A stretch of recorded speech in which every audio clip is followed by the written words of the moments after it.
Hello, happy April Fool's Day, and welcome back to my latest Yu-Gi-Oh! Deck profile video. Today, we are talking Toons. Yep, this is my latest project, a Toon deck. Now, I've just got to be real with you for a second here, okay? So, lean in real close. Toons are atrocious. This deck is not good. However, if you're watching this, I think you know that already. I think you don't care. If you are a sick, twisted individual like me who plays Toons, then I don't think that winning the game every time is necessarily your objective. I think that you live for that brief moment of panic that goes across your opponent's face when you play your first Toon card, because at that moment you've already won. At that moment, this game is yours and your opponent is just playing it. Doesn't matter the outcome. That is the moment that you live for, and I hope that by watching this deck profile here, you you might learn a thing or two about how Toons operate. So, as always, I will do this deck profile the way that I do all of my others. I will go through every card in excruciating detail, and then I will go through the extra deck in a similar manner. I have a couple of honorable mentions, and then I will do a quick demonstration of how you might want to play some parts of this deck. So, let's get going here, huh? Overture, curtain, lights, this is it, etc., etc., etc. So, let's take a look at the namesake Toons of this Toon deck. Now, Toons have a few characteristics, let's call them, that most of them share in some way or another. For one thing, typically, Toon monsters need Toon World to exist in play in order for them to be summoned at all, or at the very least to get the most out of their abilities. And we'll talk about Toon World later. So that is one commonality many of them share. Another thing is that typically your Toons can attack your opponent directly if they don't control a Toon monster of their own. And that's really good. Also typically, though, Toon monsters can't attack at all the turn that they are summoned, and that's really, really bad. So, I have designed this deck, maybe surprisingly, to go second, because Toons do have some tools at their disposal, despite the fact that many of them can't attack the turn they are summoned. So let's get started here. Let's take a look at Toon Mermaid, who is one of the very original Toons from a long, long time ago. So it's cool that I get to use her in this deck, and I run 2 copies. So Toon Mermaid is a level 4, and she has a lot of text that explains what I just did. But the important thing is, if you have Toon World, you can special summon Toon Mermaid for free.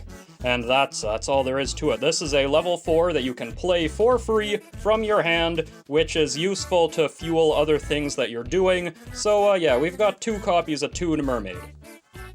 We also have Toon Harpy Lady, which I run at 3 copies, because Toon Harpy Lady does a little bit more than Toon Mermaid does. So, Toon Harpy Lady, if you control another Toon, in addition to Toon World, then you can special summon her, and then you can destroy a spell or trap that your opponent controls. So she sort of acts like a mystical space typhoon. It's nice to have a bit of extra removal in addition to just getting another body on board. Again, it's level 4, which is maybe relevant. A useful card, so 3 copies, you're typically not disappointed to see one of these in your hand. Toon Cyber Dragon. So this one's level 5. It acts like Cyber Dragon does. If your opponent has monsters and you don't, you can special summon it for free, which is nice. Otherwise, it's a standard Toon, but this card has another purpose in this deck that we will talk about when we get around to the extra deck, so keep that in mind. Toon Dark Magician Girl, on the other hand, this one's a bit different. Because you see, Toon Dark Magician Girl can be special summoned by tributing a monster. Okay, that's nothing too crazy.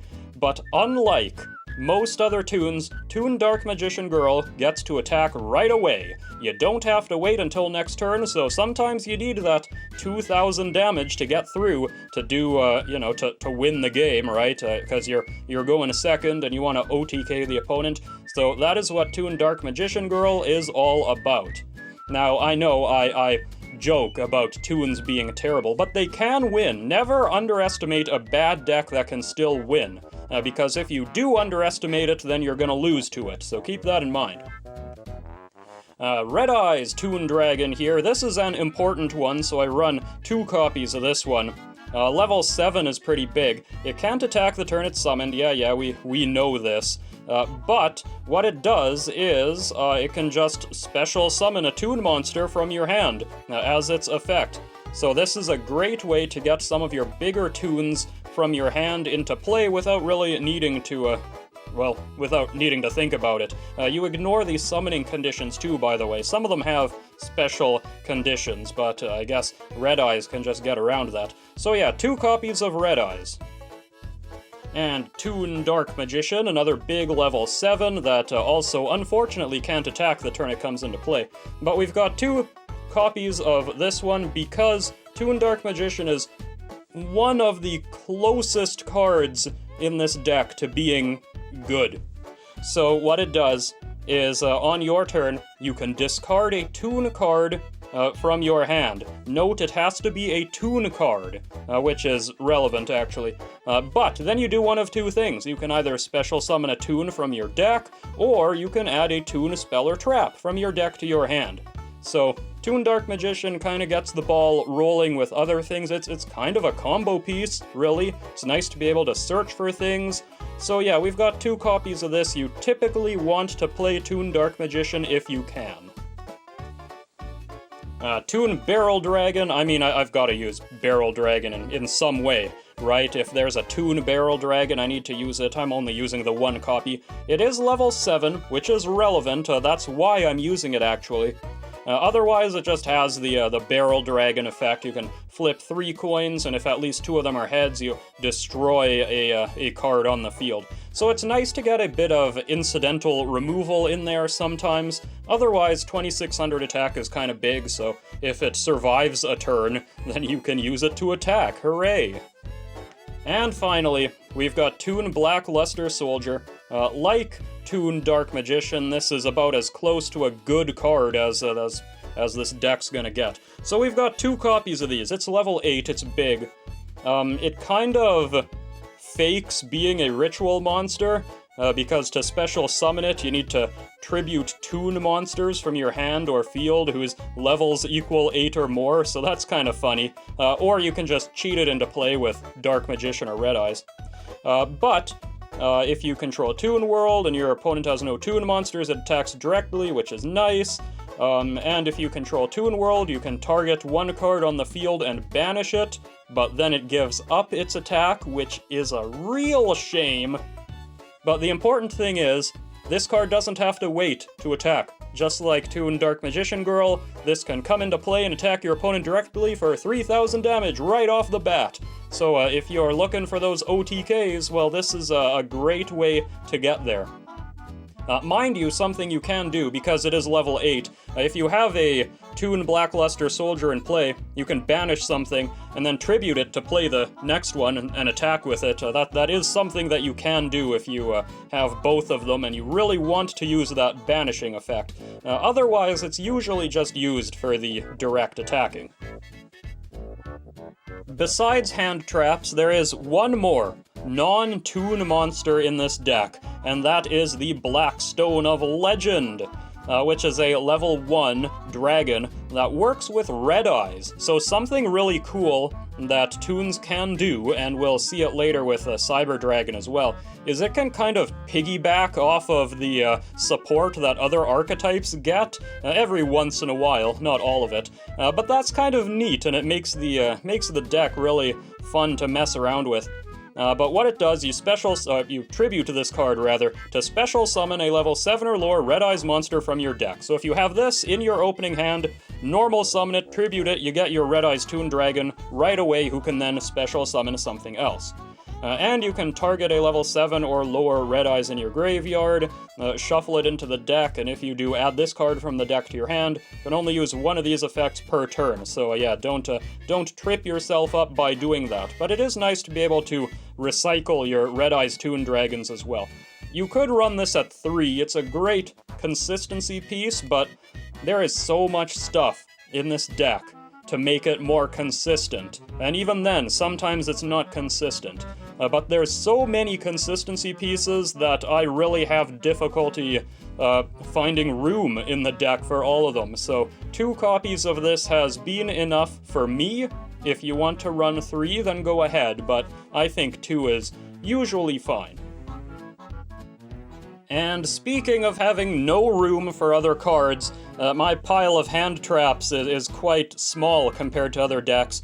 I do run 2 copies of Nibiru, the Primal Being, because this card works really, really well with something else in this deck. So what it does, it's got a lot of text. What it does, if your opponent summons 5 times in a turn, you contribute everything that's in play. Your opponent gets a token with the combined stats of everything tributed, and you get this. So that's the gist of it. It's a board wipe, and since I don't have room for other hand traps, I figured the removal in this deck really need to just be total blowouts whenever it can be, because yeah, you really don't have the kind of room to be like 1-for-1ing your opponent. It needs to be big, and Nibiru certainly does that. And like I said, it works well with something that we will see later. Now let's take a look at the Toon spell cards. So this is the reason why there's no room in the deck, because Toon spell cards take up so darn much of it. So we are starting off with Toon Kingdom, 3 copies of this. Because Toon Kingdom, well, I'll tell you. When it's activated, you banish 3 cards from the top of your deck face down. That is a minor inconvenience. But this card's name becomes Toon World while it is in the field zone. It is a field spell after all. So, I don't use Toon World, because Toon World is bad. And Toon Kingdom is at least serviceable, and as long as it's in play, it does count as Toon World. So this is what makes the deck work. You need this in 100% of your games, otherwise you're not gonna do anything. Because this is your Toon World after all. So your opponent can target Toon monsters you control with card effects. That's great, it does protect your board, and if a Toon monster you control would be destroyed by battle or card effect, you can banish a card from the top of your deck face down instead. So this protects your board in a number of ways. You would be surprised how often people just can't get over a defense position Toon because you have Toon Kingdom in play, and they attack into it and try to destroy it, and it just doesn't work. So yeah, Toon Kingdom it is the way that you're going to want to play this deck. Again, that's why we have 3 of it, that's why we have all these other spells here as well. If you can't get this to your hand somehow, then you're in trouble. Which brings us to the next cards that we're going to look at. Toon Bookmark. You can add a Toon World or a card that specifically lists the card Toon World in its text from your deck to your hand. So this does get Toon Kingdom. So we've got 3 Toon Bookmarks, but Toon Bookmark, besides searching, it has another effect too. So if your Toon World would be destroyed by card effect, you can banish this card from your graveyard instead, and you can only activate 1 of these per turn. So this does protect your Toon World, which in turn protects your monsters, so there's a lot of protection going on. It usually only works like once or twice, though, before your opponent figures out how to get around all of it. But if they can't, then you're sitting rather pretty behind the defensive capabilities of your Toon Bookmark. We also have Toon Table of Contents, which again I'm running at 3 because we need all the search power. You add a Toon card from your deck to your hand. Simple as that. There's no once per turn on this, you can just add whatever. The play, of course, is if you don't have your Toon Kingdom, is you use this to find Toon Bookmark, and then use Toon Bookmark to find Toon Kingdom. That way you have a Toon Bookmark in your graveyard to protect Toon Kingdom. But yes, 3 copies of the Table of Contents because it's never a dead card. And we've got the Toon page flip. So I've gone back and forth on running 2 or 3 copies of this. I settled on 3 because it's so darn good. You can only use one of these per turn, unfortunately, but if you control Toon World, you reveal 3 Toons with different names from your deck, your opponent randomly picks one, and you shuffle the rest back into the deck and special summon the one they picked. The idea is to not give them a choice. So, whatever they pick, it is the wrong answer, or the right answer for you. Normally, you pick Toon Dark Magician because it can search for something else, and then from there, well, if you need level 7s, you go for the Red Eyes or the Barrel Dragon. If you need to attack, you go for the Blackluster Soldier or the Dark Magician Girl. Whatever you choose, you want to make sure that your opponent doesn't have much say in the matter. Otherwise, it's just a free special summon, so there's nothing wrong with that. It's also a quick effect, which is kind of cool. But yeah, I run 3 copies of Toon Page Flip. And finally, we have the Comic Hand. This really makes the deck work in a lot of ways. It's kind of hilarious. If you control Toon World, you equip this to an opponent's monster, take control of it, it is treated as a Toon, and it can attack your opponent directly if they don't have a Toon of their own. Hey, guess what? Everything can be a Toon now, and you know that giant Nibiru token that you gave your opponent with 9,000 attack? Well, now it's a Toon, and it's on your side, and you can one-shot them. Oh, it is good stuff. Comic Hand is one of the most powerful cards in this deck. Whatever your opponent's trying to do, well, you might want to do it too, and then you just take it, and that's a lot of fun.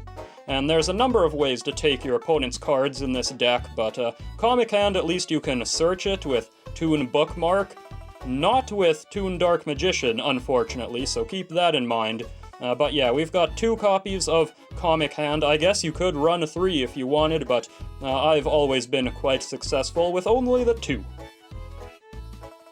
And that brings me to the other spell cards that are, sort of removal effects or other ways to disrupt the opponent. Starting out with Triple Tactics Thrust, which I run 2 copies of, and you will see why in a moment. So if your opponent has activated a monster effect during this turn, your turn, then you can set a normal spell or trap from your deck, except one of these, or if your opponent controls a monster, which they probably will if you're going second, then you can add that card to your hand instead. If you set a card this way, you can't activate it this turn. But the important thing here is, if your opponent hand traps you or something, which is very likely, or activates an effect, which is very likely, then you can use one of these to search for pretty much anything in your deck. Almost everything in this deck is a normal spell. There aren't a lot of, quick play spells, or, I guess there's a field spell, but all of the searching effects are themselves normal spells, so Triple Tactics Thrust can get them, and that is why I run 2 of these, because it's kind of just a wild card for anything. Including, perhaps, this Lightning Storm, which, if you control no face-up cards, maybe because you're going second, you can destroy all your opponent's attack position monsters or all of their spells and traps. Very, very powerful board wipe. I only use the 1 copy. Normally I run 2, but, well, again, space is at a premium in this deck, so I could only use the 1. But that's what the 2 copies of Triple Tactics Thrust are for. Also, Triple Tactics Talent. If your opponent has activated a monster effect during your main phase, you can draw 2 cards, take control of one of your opponent's monsters till the end phase, or look at their hand, choose a card from it, and shuffle it into the deck. So this does a lot of devastating things. It's another great card to get off of Triple Tactics Thrust, or even just on its own if you have it. It's a wonderful thing to just hit the opponent with. And, of course, we have Called by the Grave, because, well, you don't want to get hand-trapped if you don't have to. So, you target a monster in your opponent's graveyard, banish it, and if you do, until the end of the next turn its effects are negated, as well as the activated effects and effects on the field of monsters with the same original name. So if they hit you with an Ash Blossom, then you can banish that card, and then Ash Blossom no longer works for the turn. So yeah, there we go, 1 copy of Called by the Grave, because it is limited to 1 in the TCG, and those are the rules that I play by. which is a bit of an awkward transition into these next cards, Pot of Extravagance and Pot of Desires. True, I try to build according to the TCG, but I am limited by what I can play on Master Duel because that is where I do all of my testing, and both of these are limited to 1, right now anyway, on Master Duel. So Pot of Extravagance is at the start of your main phase 1, banish 3 or 6 random face-down cards from your extra deck, and then draw a card for every 3 cards banished. For the rest of the turn after this resolves, you can't draw cards by card effect. So this is kind of a pot of greed. Your extra deck doesn't matter that much, but getting 2 extra cards in your hand really does, because while this deck has a lot of searching, that's kind of where it stops. It never really leads into a combo, into another card, into another card, into another card, so the more cards you have in hand is always better. I don't think this is limited at all in the TCG, so really, if you're playing this in paper, you can just run 3 Pots of Extravagance and the deck would probably be better for it. Pot of Desires, again, I'm only using 1, and only because I can only use 1 Pot of Extravagance. But you banish 10 cards from the top of your deck, face down, draw 2 cards, you can only activate 1 of these per turn. Well, good thing I only have the 1. But again, this is just adding 2 cards to your hand. The 10 cards that you banish probably don't matter that much anyway, because they're just Toons. So if you've been keeping track, as I continue with the rest of my main deck, you will see that there are 42 cards in this deck. And these are cards number 41 and 42, because they go +1 for you, so it's kind of like they aren't in the deck at all. And it's nice to have the extra cards sometimes, because you do banish a bit off of the top of your deck anyway. But yes, these are nice for card advantage, and again, if you're in the TCG, can probably run more of these Pots of Extravagance, because they're really good, and I guess they just knew in Master Duel that Toons would be overpowered with access to 3 of these. Which finally brings me to the trap cards of this deck, starting with the Toon counter trap, Toon Terror. So what this does, when a spell, trap, or monster effect is activated while you control both Toon World and a Toon monster, negate the activation, and if you do, destroy that card. Only activate 1 of these per turn. Well, I only use 1 in the deck, because again, this deck wants to go second, and having traps doesn't really help you if you're going second and you want to try winning that turn. But it's still good to have if you can't win that turn, and you can search for it in a number of ways. So Toon Terror is, I think, perfectly fine just to run as the single copy. It's there if you need it. And then, of course, we have Infinite Impermanence. I'm running 2 because space is limited. I'd love to have 3 of these things. But what they do is you target a monster your opponent controls and negate its effects until the end of the turn. And if this card was set before activation, then for the rest of this turn, other spells and traps in this card's column are also negated. If you control no cards, maybe because you're going second, you can activate this card from your hand. So yeah, Infinite Impermanence is an all-star in all kinds of decks. Whether you want to go first or second, really, this is a great card to have. Yeah, again, 3 would be ideal, but I'm trying to keep the deck size to a minimum, so I'm only using the 2. And now for the fun stuff. Let's get into the extra deck. Starting with the one fusion that I use, Chimera Tech Mega Fleet Dragon. So why am I using this, and how, you might wonder? Well, I'll tell you. Because the material it needs are a Cyber Dragon monster, not Cyber Dragon itself, but any Cyber Dragon monster, and 1 or more monsters in the extra monster zone. So yeah, Toon Cyber Dragon is a perfectly cromulent card to use with Chimera Tech Mega Fleet Dragon. It can't be used as fusion material, and it must first be special summoned by sending the above cards from either field to the graveyard. You don't need polymerization. And its original attack becomes 1,200 times the number of materials. So that's less important than the fact that you can play this at all. So if your opponent has something troubling in the extra monster zone, and you can get your Toon Cyber Dragon into play, then you can just gobble it up and turn it into this thing. And yeah, that's always satisfying to be able to do. So yeah, that's what we've got the one fusion in this deck for. We also have a single Synchro monster, the Cyber/Harpy Lady. So this needs a tuner and a non-tuner, or does it? For this card's Synchro summon, you can treat a Harpy monster as a tuner.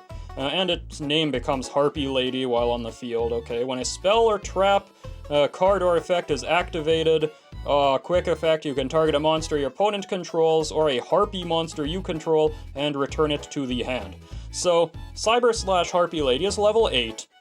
The thing is, though, it cares about Harpy Lady cards, so...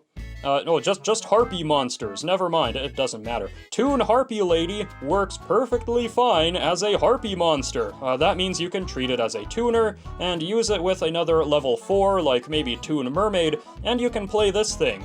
So your Toons might not be able to attack the turn you play them, but this certainly can.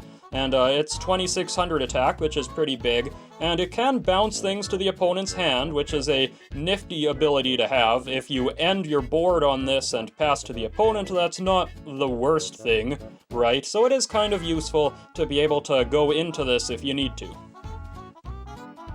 Now, Excise monsters are a bit easier to play, so we've got more of them. Starting with number 60 Dugares the Timeless. So this is a rank 4, and it just has a sort of toolbox of useful effects if you want to use your level 4s to play this. It's written very, very small, but you have to detach 2 materials from it in order to use any of these. But you can skip your next draw phase and draw 2 cards, discard 1. Okay, that's cool. You can skip your next main phase 1 to special summon a monster from your graveyard in defense position, or you can skip the battle phase of your next turn to double the attack of a monster you control until the end of this turn, which is very useful when your monsters can attack directly. So yeah, this just does a lot of things, and skipping parts of your next turn doesn't matter if you don't have a next turn because you've already won. Tornado Dragon is another rank 4. It needs 2 monsters, and as a quick effect, you can detach a material to target a spell or trap on the field and destroy it. One thing you should know about me when I build my decks is I hate to see an opponent that has a back row of any kind. Back rows are scary, so I like to use cards to, deal with that. And Tornado Dragon has 2100 attack. It could conceivably attack through things as well. And here is a rank 7, rather. This is Volopharnygus, the Darkest Dragon Doom Rider. So 2500 attack, it needs 2 level 7s, and there are a lot of level 7s in this deck, and remember, they're not actually that hard to get into play. So what this does is once per turn you can detach 2 materials from this card, target a face-up card on the field and destroy it, and if you destroyed a monster, make one of your face-up monsters gain attack equal to the destroyed monster's original level or rank times 300 until the end of the next turn. Again, very useful when you can attack directly. This card can't attack, unfortunately, the turn you activate this effect. That's a bit of a bummer, but this is a quick effect if this card has a dragon monster as material, but it can't be used as during the damage step. But guess what? You've got Toon Red Eyes, who happens to be a level 7, so you are very likely to have a dragon monster as material. So sometimes this is a useful card to go into. I don't use it an awful lot, but still it's nice to have the extra bit of removal. Number 11 Big Eye is another rank 7. Once per turn, detach a material from this card, target 1 monster your opponent controls, and take control of it permanently. This card can't attack the turn this effect is activated. So this is just another way to take your opponent's things and use it for your own. If your opponent has scary cards on board, well, maybe you want to have scary cards on board. Then it's almost like you aren't playing Toons anymore. Except you are, so it's hilarious. But yes, that's number 11 Big Eye in a nutshell. It's a very handy card. And then we've got the Superstar Slayer Typhon Sky Crisis. This is just a good generic emergency button if you really need it. It's something rank 12 maybe, 2900 attack. It's pretty big. But what it does, if you can read this tiny text, is during the turn or the turn after, your opponent special summon 2 or more monsters from the extra deck, so your opponent's doing a lot of things. Then you can Excisee summon this card by using 1 monster you control with the highest attack. Transfer its materials to this card. And if you do, you can't normal or special summon for the rest of the turn. So you do this last, preferably. But while this Excisee summoned monster is on the field, neither player can activate the effects of monsters with 3,000 or more attack, and once per turn you can detach a material from this card to return 1 monster from the field to the hand. So if your opponent's got a lot of big scary stuff, you can play whatever you can, and then Excisee summon this on top of it, and then bounce something of your opponent's. In fact, hang on, detach a material, return 1 monster. This doesn't even target. So if your opponent's cards can't be targeted, well, this can get rid of them anyway. So isn't that nice? Yeah, this card, there are some sneaky ways to use this. You can kind of manipulate what you have out at any, depending on what you play and what you tribute to play other things, to Excisee summon this onto something that doesn't really matter. And then, yeah, you've also got this big 2,900 attack beat stick in play. So yeah, this is a great card, and one that you will often find yourself using if your opponent is just going completely unchecked.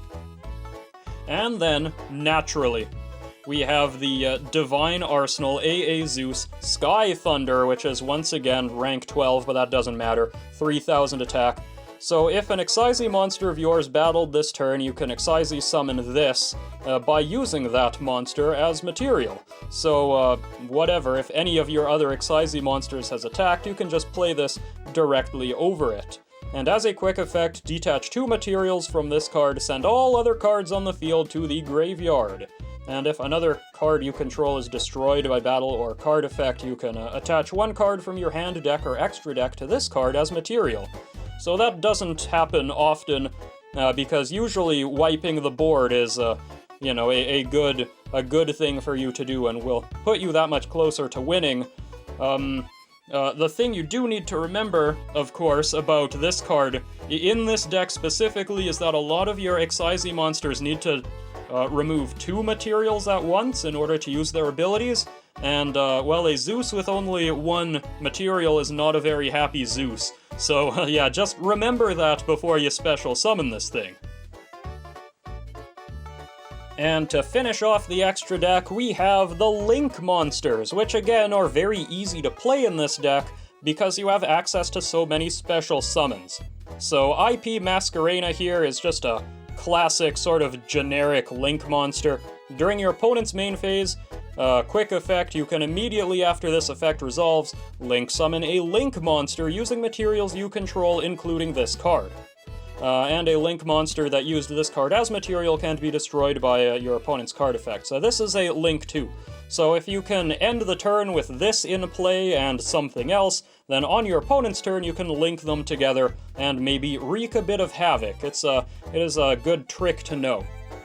SP Little Knight is one such card you might want to go into. It says Link 2, but you might as well consider it a Link 3, because if this is Link summoned by using a Fusion, Synchro, Excisee, or Link monster as material, like maybe IP Masquerena, then you can target a card on the field or in either graveyard and banish it, and also your opponents can't attack directly this turn, which is irrelevant because you want to do this on your opponent's turn.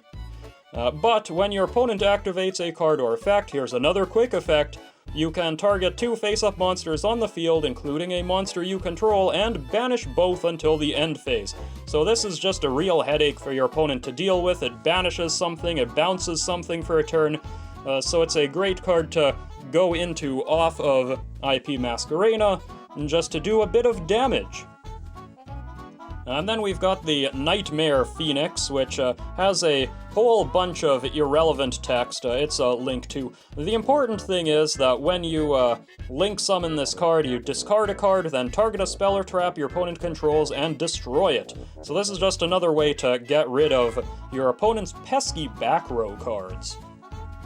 And here's something. This is about as close to a combo piece as this deck is gonna get. This is Celine, the Queen of the Master Magicians, a Link 3. It needs 2+ monsters, including a Spellcaster, which is relevant. But if this card is Link summoned, you place spell counters on it, equal to the number of spells on the field and in graveyards. You saw how many spells are in this deck. You're gonna get a lot of spell counters. And while an Endymion card, okay, that doesn't matter, there aren't any. Once per turn, during the main phase, quick effect, you can remove 3 spell counters from this card to special summon a spellcaster from your hand or graveyard in defense position to your side of the field to a location this points to. So this is how you, well, it's how you Link climb into something a bit bigger.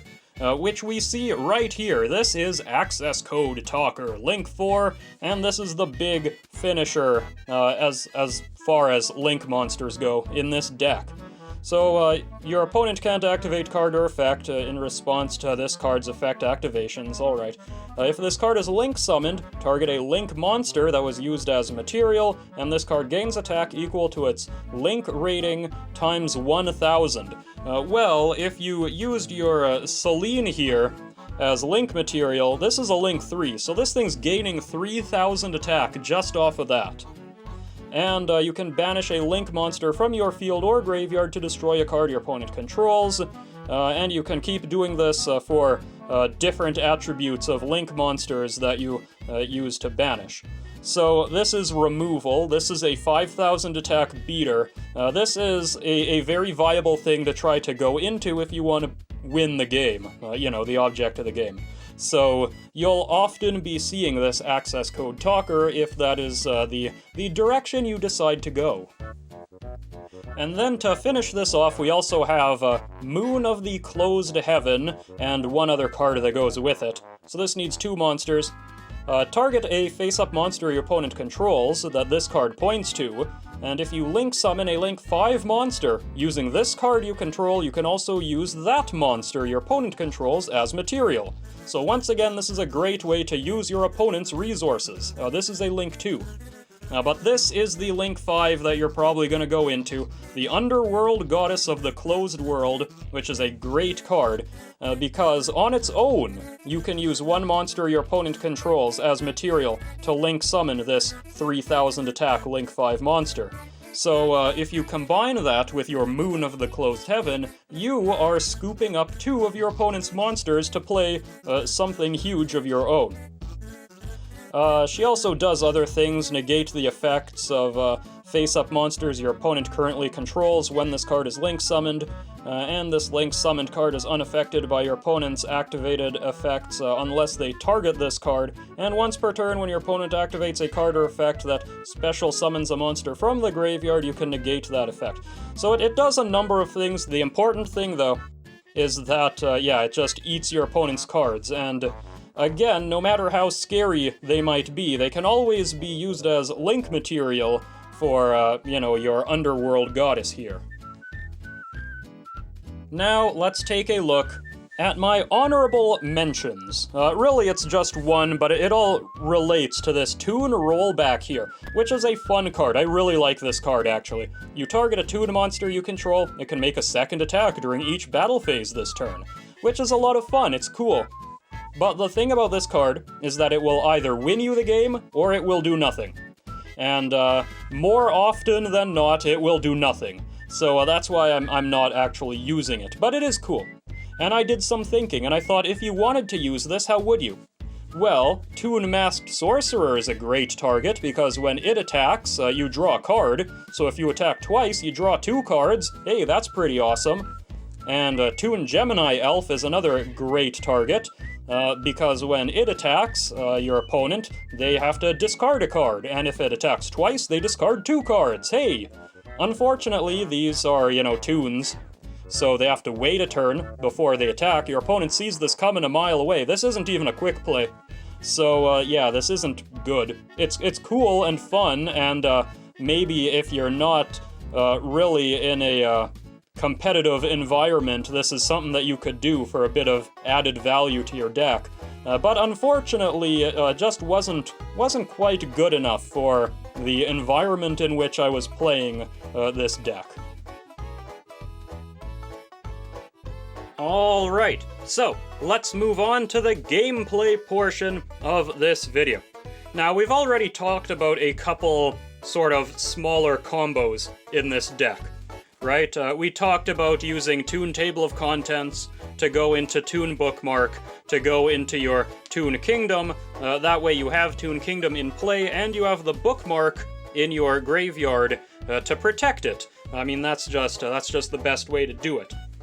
We've also talked about using Nibiru on your opponent, and then, you give them the token, and then you use Comic Hand on it to take that token for yourself, and then you can beat them over the head with it. That's, again, just a hilarious thing that Toons can do fairly consistently, actually. So, yeah, that's a great way to bring the game to an end right there. But there is one more combo, I guess you could call it, that's a bit more involved than that. So I'm gonna outline that right now. So just for the sake of this demonstration, we're gonna start with the Black Stone of Legend. So you get this into play, and you can attribute it to special summon your Red Eyes Toon Dragon. Now, maybe you can play Red Eyes Toon Dragon some other way. You don't need to use the Black Stone, but I just thought, might as well throw it in there as well. So you've got Red Eyes Toon Dragon, and what you want to do is use it to special summon your Toon Dark Magician. Which, again, as long as you can get this to your hand, which is usually kind of trivial to do, then that's not really too much of an ask. And then you use Toon Dark Magician to special summon literally any other Toon. I have Toon Barrel Dragon here because I like Barrel Dragon, but it could be anything. I mean, really, I guess if you want to play super smart, you could use hang on, off to the side, you can use Toon Black Luster Soldier instead, and then banish something, although Toon Barrel Dragon has removal attached as well. Whatever, that doesn't matter. The important thing is you now have 3 cards in play. And what you want to do is use the 2 of them that aren't spellcasters to special summon a Link monster, like Nightmare Phoenix. And then you can use it to destroy something if you want, whatever. But you still have 3 Links worth of monsters in play. So you can use both of these to special summon your Celine, because Toon Dark Magician is a spellcaster. So now you've got Celine, and you've got several spell counters on her, like we have at least 3, and 3 is what we need. So you use Celine's effect to bring back your Toon Dark Magician, and now you have Link 4 worth of monsters. So you can use both of these to special summon out your access code Talker, which will gain 3,000 attack because you used Celine as material, and then you can banish Celine, you can banish your Nightmare Phoenix or whatever, to get rid of more of your opponent's cards, and then you can attack them for 5,300 damage, which is very nice. Unfortunately, Access Code Talker itself is not a Toon, so it doesn't gain the benefits of Toon Kingdom.